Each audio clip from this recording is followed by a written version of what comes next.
कई बार आपको अम्बरीश भक्त की कथा सुनाई गई, भागवत से थी ये।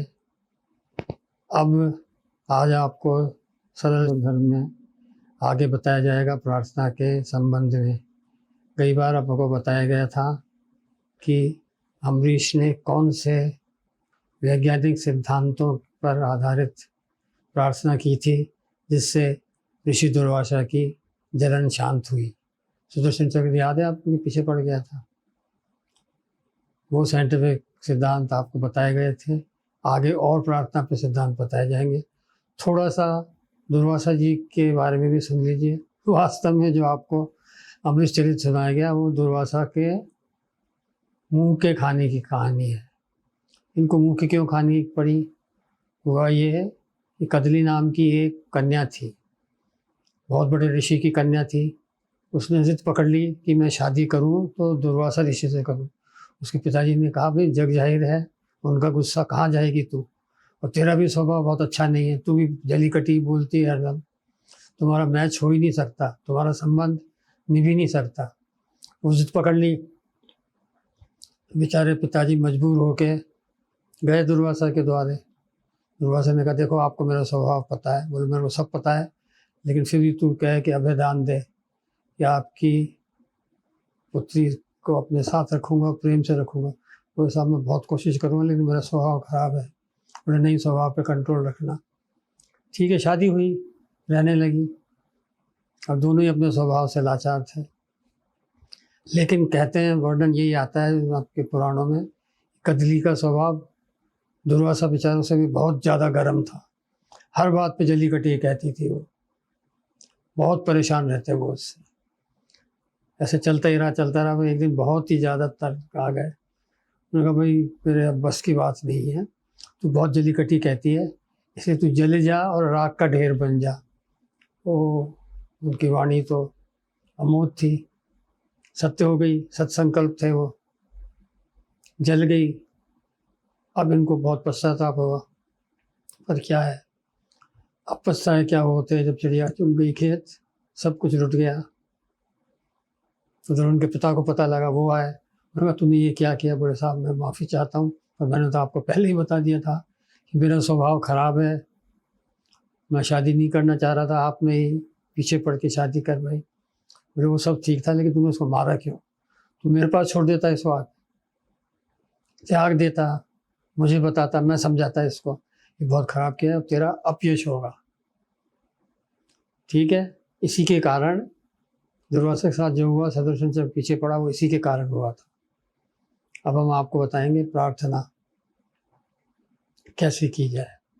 देखो शुरू में हमने ये कहा था, निष्काम रहे आदमी, कोई कामना नहीं करे, कोई कामना नहीं करे भगवान से।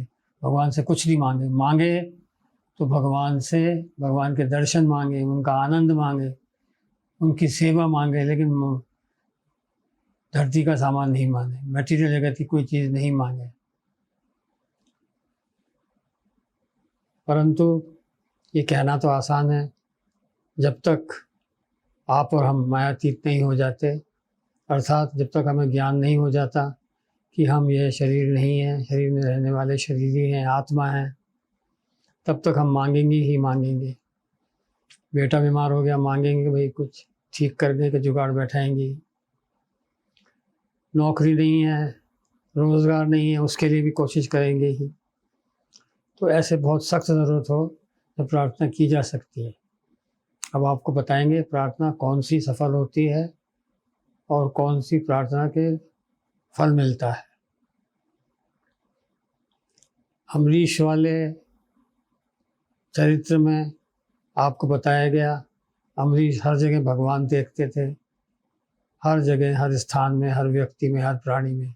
इस कारण से उनका भगवान से एकीकार हो गया था, एकात्म हो गए थे वो। भगवान और वो एक ही हो चुके थे। तो उनका संकल्प भगवान का संकल्प, अर्थात जैसे उन्होंने संकल्प किया तो सुदर्शन चक्र शांत हो गया, दुर्वासा जी को आराम मिल गया, रिलीफ मिल गई जलन से। फिर आपको यह भी बताया था, ऐसा श्री कृष्ण ने परीक्षित को बचाते समय इसी तरह का संकल्प किया था, कुछ कुछ मिलता जुलता। महाभारत में आप देख सकते हैं। महाभारत में मिलेगा आपको, कृष्ण का संकल्प भागवत में नहीं मिलेगा। कारण महाभारत और भागवत दोनों अलग अलग कल्प की कथाएं हैं। आप सब जानते हैं कल्प क्या होता है, नहीं बताना। अब प्रार्थना कैसे करें जो सफलता मिले।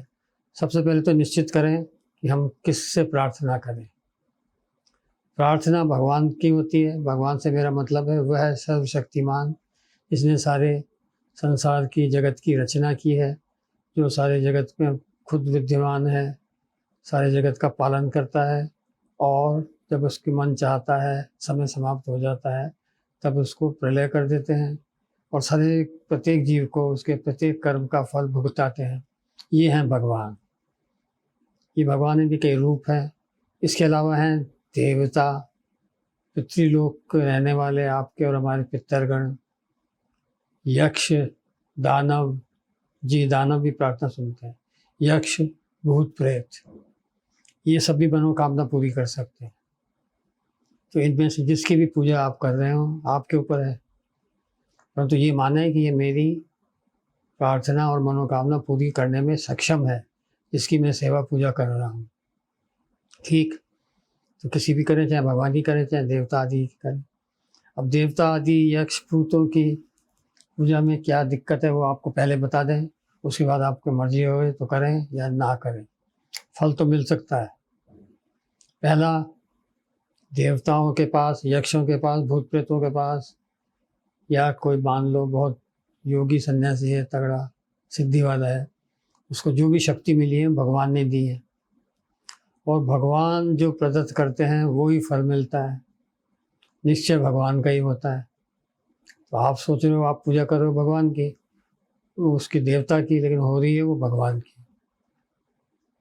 भगवान उस देवता में, उस यक्ष में, उस दानव में, उस राक्षस में आपकी श्रद्धा बढ़ा देंगे जिसकी आप पूजा कर रहे हो, लेकिन वास्तव में देने वाले श्री कृष्ण ही हैं।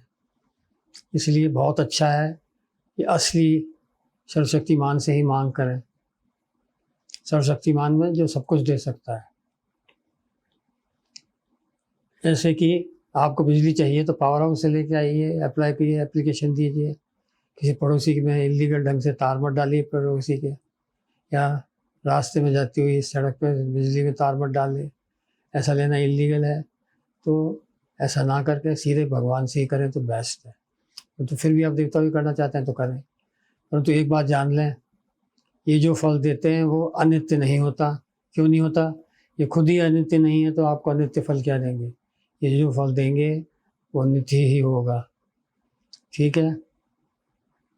अब जब आपको नित्य मिल सकता है और अनित्य मिल सकता है तो आप कौन सा मांगेंगे, ये आप पर निर्भर करता है। फिर देवता आदि की पूजा में बड़े बड़े नियमों का पालन करना पड़ता है। नियम में चूक हो गई तो आपको फल नहीं मिलेगा, और देवता उग्र प्रकृति का हुआ तो आपको कुछ नुकसान भी पहुंचा सकता है। स्पेशली भूत प्रेत और राक्षस, इनकी साधना में कुछ कमी हुई, ये आपसे नाखुश हुए, कुछ ना कुछ आपको बिगाड़ देंगे। तो सोच लीजिए किसकी करनी है। हद से ज़्यादा फल आपको मिलेगा जिसकी आप पूजा करोगे, जिससे प्रार्थना करोगे, उसका लोक मिल जाएगा। देवता की करी देवता का लोक मिल जाएगा, पितर की करी पितर लोक मिल सकता है, भूत प्रेत की तो भाई तो आपको पता है क्या मिलेगा। तो प्रार्थना करें सर्वशक्तिमान की, और ये मान के चलें, सबसे पहला प्रिंसिपल ये है कि जो कुछ भी मैं मांग रहा हूँ वह मेरा इष्ट भगवान या देवता जो भी है वो देने में सक्षम है। ये श्रुति वाक्य है, 33 उपनिषद में मिलेगा आपको, भृगुबली के दशम अनुवाक्य है। आपको सबसे पहले दिमाग में ये सेट होना चाहिए, जिससे मैं जो मांग रहा हूँ वह मेरा इष्ट मुझे वो देने में समर्थ है। ये करें। फिर प्रार्थना कैसे करें? सबसे पहले आपको बताएंगे हम, क्रिश्चियंस, ईसाई जैसे प्रार्थना करते हैं, हमारे ग्रंथों में भी है, उसका भी बताऊंगा आपको कंपैरिजन। सबसे पहले ये बताएंगे, ये आपको बताएंगे अगले वीडियो में।